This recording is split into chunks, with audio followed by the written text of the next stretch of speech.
What's up mga kababayan? News that matters here. Dito sa video natin ngayon ay ating panoorin itong mga nagbabagang balita. Wala talagang kabusugan no, sa pagnanakaw di umano ang ating bangag na administrasyon sapagkat sa susunod na taon may tinatarget na naman silang nakawin sa ahensya ng gobyerno at walang iba kundi ang SSS at GSIS na dito sa video na to mga kababayan, binulgar no, ang isang general na may koneksyon sa loob ng Malacanang sa planong ilipat ang pondong nakaimbak ng SSS at GSIS sa Maharlika Investment Funds na gawa nila Tambali sa Bungit. Pero bago ang lahat mga kababayan, Happy New Year po sa ating lahat. No? Sana sa susunod na taon magkaroon tayo ng magandang pagbabago sa loob ng gobyerno na siyang ating pakikinabangan. At huwag niyo na rin po sanang kalimutang i-like at subscribe ang ating channel. At yun na nga no mga kababayan, mantakin nyo yun. Tayong mga lower at middle income earners, no? Nagko-contribute ng maayos para sa ating pagtanda, may mapagkukunan tayo. Pero malalaman natin na nanakawin lang, hindi umano, ng bangag na administrasyon nito, na pagkatapos galawin ang mga pondo ng mga iba't ibang ahensya, pati itong SSS at GSIS na kung saan naka-allocate ang mga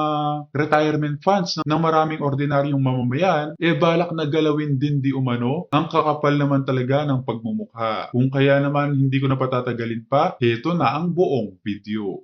Umaga po, nakatanggap si Ka Eric ng isang direct private message no mula sa isang retired Major General ng Armed Forces of the Philippines at siya ay nababahala sapagkat sabi niya, Ka Eric, this is something that you should take on as one of your subject matter dito sa iyong live vlog or live YouTube channel. Ang tungkol sa napipintong pagtataas sa pangungulekta at kontribusyon ng SSS o ng Social Security System sapagkat hindi po nakakaagapay ang ating kasalukuyang SSS Fund upang matugunan po ang pangangailangan, benepisyo at pensyon na kailangang maging sustainable and secured mula po sa mga kontribusyon ito ng ating mga manggagawa at mga empleyado sa pribadong sektor. So mahalaga po ito sapagkat nakaugnay po ito sa isang iskandalusong hakbang na ginawa ng administrasyong Marcos Romualdez, hindi na po Marcos Duterte because si Vice President Sara Duterte is no longer considered as part of the administration of Marcos. Ang kanyang mga kasapakat at mga kasabwat sa gobyerno niya, instead na siya ay makipagkaisa at maging maayos ang kanyang pamumuno kasama ang kanyang Vice Presidente na si Sara Duterte, dahil sila ang inihalal at iniluklok sa kapangyarihan ng mamamayang Pilipino, hindi po ganyan ang nangyayari ngayon kay Mr. Marcos. Correct. Ang nangyayari ngayon, ang kasabwat niya ang kanyang asawa at ang kanyang pinsan sa illegal na pangingialam nila sa pagpapatakbo at pag-execute ng poder ng kapangyarihan ng Pangulo ng Bansa. Bagamat hindi yan nakikita sa paper trail o hindi yan ma-establish na mga aktual na mga bagay, pero yan po ay nakikita, nararamdaman at nauunawaan ng mga mamamayan na umiiral that the powers of the President are not concentrated exclusively to Marcos Jr. In fact, he is a ceremonial president. Tagapirma ng budget para maging batas, tagapagsalita para, we have now come to this age of development, mga ganun pang speech. Yun po, ceremonial, flower base at mga pagbida. Pero pagdating sa mga diskarte at tamang pagpapatupad ng programa batay sa kapangyarihang itinakda ng Pangulo sa opisina o kapangyarihan sa otoridad ng Pangulo ng Bansa, wala po tayong makikita ganyan na kapasidad kay Mr. Marcos. And that is a factual, objective observation of the people, not just by Ka Eric. Ayon. At alam natin na ang nagmamaniobra sa likod niyan ay ang kanyang pinsan na ambisyoso na atat na maging Pangulo ng Bansa, samantalang siya ay hindi naman inihalal ng taong bayan. At siya lamang ay isang appointed by his cohorts or ng kanyang mga alipores na maging Speaker of the House. He was not even elected by the people to be the Speaker of the House. Ang nagnumbrar o ang naglagay kay Martin Romualdez ay ang mga alipores niya na sip-sip sa kanya dahil may pinamumudmud na mga pondo bilang bribery sa kanila, sa kanilang loyalty. So hindi siya inihalal ng taong bayan para maging Speaker of the House.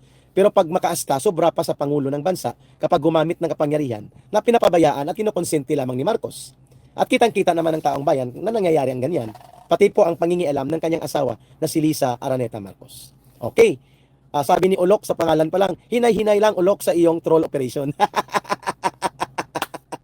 Paano naging fake news, Ulok?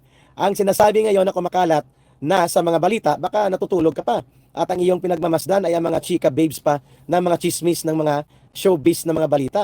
Hindi mo alam na tataas na at itataas na ang kontribusyon at koleksyon sa SSS dahil ang 62.5 billion pesos na Grabe. kinuha at sinakmal nila Mr. Marcos papunta sa Maharlika Discarte Fund ay hindi ngayon may paliwanag kung saan napunta. Mm, Yan by fake news? Naku, magising-gising ka naman at baka mauntog ka dahil sa iyong kawalang ulirat sa katotohanan ng bayan, Mr. Ulok. wala mga kababayan, full force talaga sila sa pagnanakaw, no? Na kahit anong tigil natin, patuloy pa rin sa kanilang mga kabangagang ginagawa. Grabe, hindi na sila nabubusog sa kayamanan. Kulang na lang talaga ilugmok sa kumunoy ang ekonomiya ng bansang Pilipinas. Miss Ulok.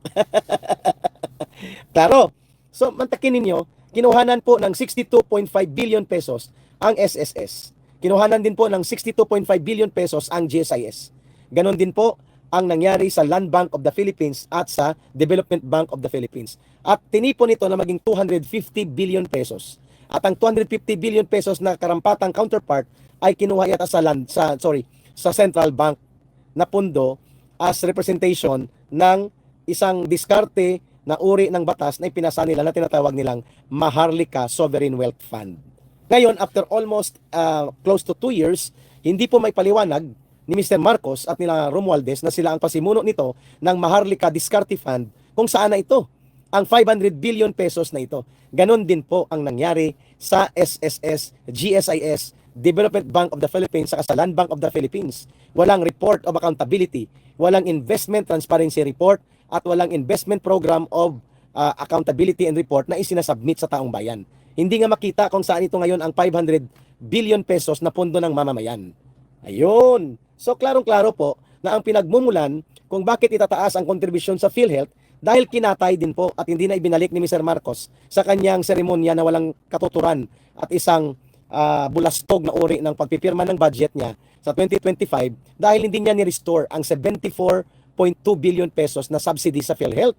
At yan po ay pipigain ngayon mula sa karagdagang kontribusyon sa PhilHealth ng ating mga kawawang mga mamamayang Pilipino, lalo na po ang mga manggagawa, mga empleyado at mga mahihirap na sektor ng lipunan na nangangailangan po ng health insurance support na nanggagaling sa PhilHealth.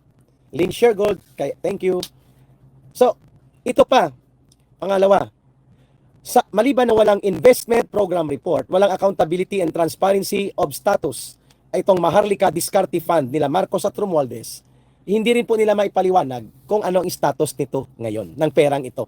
Billion-billion po ito. Tapos, dahil namimiligro po na maapektuhan ang sustainability and capability ng SSS na mabayaran ang mga pension at iba pang benepisyo mula doon sa mga kontribusyon na iniaambag ng ating mga kababayan na mga manggagawa at mga empleyado sa pribadong sektor, ay sila ngayon ay mapipilitan ng pipiga at sasakmal ng panibagong kontribusyon na itataas nila at ipapasa sa mga miyembro ng SSS. So, Grabe, no? problematic yan at most likely ganun din po ang mangyayari niyan sa GSIS. Kaya wala na rin pong Asahan nyo mga kababayan, ang contribution sa mga SSS madadagdagan, no? Tapos malalaman-laman nyo lang na ang contribution nyo ninanakaw, binubulsa ng mga pulpul na politiko. Kawawa ang mga lower at middle income earners, no? Sa ganitong ginagawa ng ating gobyerno. Uunahin talaga nila ang kanilang mga personal na interes na yumaman galing sa nakaw. mautang na pundo para sa pagpapalakas ng agrikultura, kapitalisasyon at infrastruktura upang mapalakas po ang fundamental na pangangailangan sa modernong agrikultura at pagsasaka dahil naubos din po halos ang bilyones na pondo ng Land Bank of the Philippines papunta dito sa loob ng Maharlika Discarte Fund. So, malaking bagay po ito sapagkat posible po na magmumula dito ang malaki pang iskandalo na sasambulat sa hanay ng mga manggagawa at empleyado ng pribadong sektor at ganoon na rin po sa ating mga kawani ng pampublikong sektor o mga kawani at empleyado ng gobyerno sa GSIS. Including po ang possibility na pagtataas sa koleksyon ng PhilHealth. Kaya walang saysay bulastog ang uri po ng seremonya ni Marcos Jr. kanina patungkol sa budget na pinirmahan niya sapagkat hindi po niya pinatigil ang ayuda here at ayuda there. Ang sabi niya, ipa-integrate sa DSWD.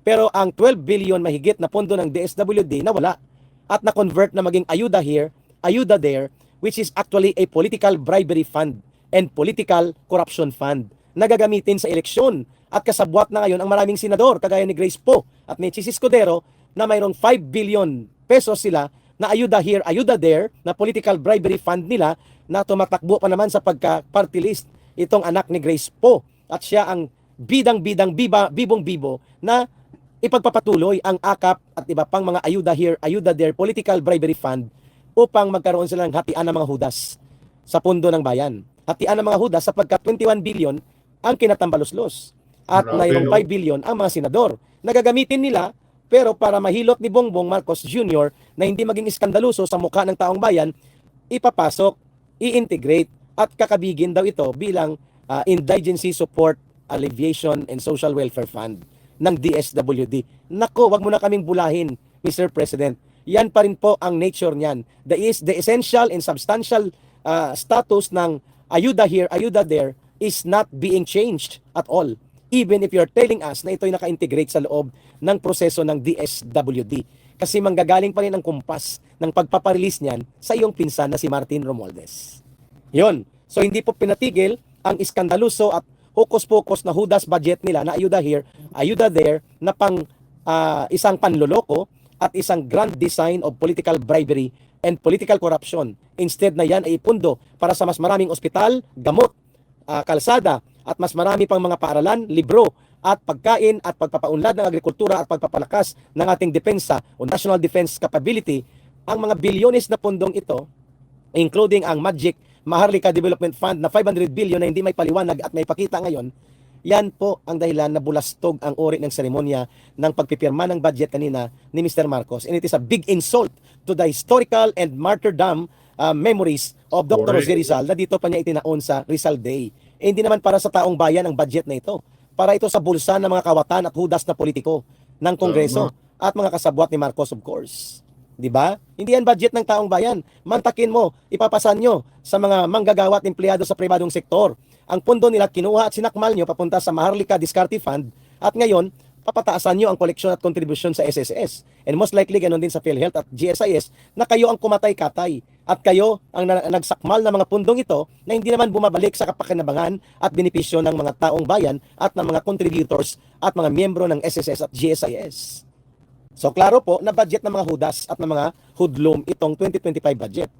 Maliban dyan, ay inyo pang ipinangalandakan na pinirmahan ninyong budget na wala ang 74.2 billion pesos. Akala ng taong bayan, i-reinstate po ninyo. Hindi. Walang ganon na nangyari. Hindi binalik po ang 74.2 billion na subsidy fund para sa PhilHealth, which is a mandatory requirement under the Universal Health Law na dapat mayroon pong certain percentage amounting into pesos amount of at least 53 to 60 billion pesos per year na napupunta sa PhilHealth. Kung kaya ang pinropose na budget ni Marcos sa kanilang budget committee na isinumite bilang national expenditure plan nila bago mag-budget deliberation sa PhilHealth should be 74.2 billion, lahat ng ito kinatay at kinapon ng grupo nila Martin Romualdez at ng mga senador. So hindi siya nanindigan, hindi siya pumalag, pinabayaan niya lang. Ito pang matindi, ang almost 68 billion pesos na tinanggal din po na budget para sa education sector, sa tertiary, sa college level, sa high school and elementary combined, mga 68 billion pesos hindi rin po ibinalik at na-reinstate ni Mr. Marcos. So anong katuturan at kabuluhan ng kanyang budget signing? Wala. Pinagtibay niya lang ang hokus-pokus at hudlom-hudas budget ng mga politikong buaya na kasabwat niya. It is not a budget for the people. It is a budget for political corruption. It is a budget for political bribery. It is a budget for monumental and systematic na pandarambong sa kabanang bayan. Mantakin mo, hindi niya pinatras ang lubos-lubusan na pagpatong ng 289 billion pork barrel sa infrastructure project. Ang ibinawas niya lang yata was 26 billion. Nandun pa rin po ang mahigit 260 na bilyones, na 260 billion pesos na ipinatong ng bicameral sa pamumuno nila Martin Romualdez upang itago at iparking sa DPWH ang tinatawag na pork barrel nila in the guise of infrastructure support program. Grabe. So mantakin mo, hindi niya pinatigil. So kung hindi niya pinatigil, may interest siya. Ano pa? That is 1 plus 1. Very elementary logic observation. Di ba? Kung hindi mo pinatigil ang mali at ang kamalian ay iyo pang pinagtatakpan, anong tawag dyan? Hindi lang pangungonsente. Ang tawag dyan ay kasabwat si Marcos dito sa hudlom at hudas budget na 2025. Ayun. So, when it comes to check and balances, yes, nangyari nga. Kailang ang tanong, yung resulta. Bineto, okay? may mga tinanggal. Kaya lang, paano yung mga binawasan, yung mga importanteng sectors of society na nangangailangan ng pondo, hindi naman nagawa ng remedyo. Totoo nga. Check and balances. Ni-review. Review. So, magkano ang tinanggal? Only 26 billion. Yung insertion sa DPWH. Yung sinasabi na 194 billion na bineto ng presidente. According to Attorney Harry Roque, wala daw, yung dalawa kasi yan yung 194 billion, 26 billion galing sa DPWH, 168 billion galing sa unappropriated funds. So ang talagang naveto lang, ang talagang natanggal, yung 26 billion, dahil may pundo yun sa DPWH. Yun talagang inalis. Yung 168 billion, walang pundo yun. So ano ang nabeto doon? Wala ngang pundo eh. So, yun po ang opinion ni Attorney Roque na not counted yung 168 billion na tinanggal sa unappropriated funds. Kumusta yung PhilHealth? Wala pa rin. Mantaking iyon mga kababayan, gagawin talaga nila ang lahat, no? May tago o may puslit lamang ang kanilang mga pagnanakaw di umano na idodoktor nila ang pondo ng DPWH para lamang makakubra itong sinatambali sa bungit. Pinagloloko na lang tayo mga kababayan. Zero pa rin. Yun nga ang inirereklamo ng taong bayan, yung PhilHealth, yung zero subsidy. Na kahit anong paliwanag ng Pangulo, na huwag daw tayong mag-alala, wala daw mawawala sa serbisyo ng PhilHealth, madadagdagan pa. Wala pa rin. Ang taong bayan, di mo maalis yung pag-alala. Zero budget ang PhilHealth. Up to now, zero budget pa rin. Yung Malasakit Center, wala ng pundo. Paano na ang kalusugan? Yung computerization program ng DepEd na 10 billion, wala pa rin. Sabi daw, hahanapan daw ng paraan. Okay. Yung 4Ps na 50 billion na tinanggal, wala pa rin. So, kawawang mga beneficiaries ng 4Ps. Yung military AP modernization. So, I don't know kung ano yung sinasabi nila na nakinig daw ang Pangulo sa hinaing ng taong bayan. Ang nakita ko lang na ginawa is yun lang, yung 26 billion, yung AKAP, nandyan pa rin. Although, sinasabi na conditional implementation daw. Kaya lang, how sure are we na maganda yung pag-implement nila? Kahit sabihin mong gagawa sila ng specific guidelines. Sabi ng UP professor, si Professor JC Batumbakal, walang assurance daw na makagagawa sila ng magandang mekanismo para hindi mawaldas yung AKAP program. So, still, considered na most corrupt budget pa rin ito ayon sa mga eksperto.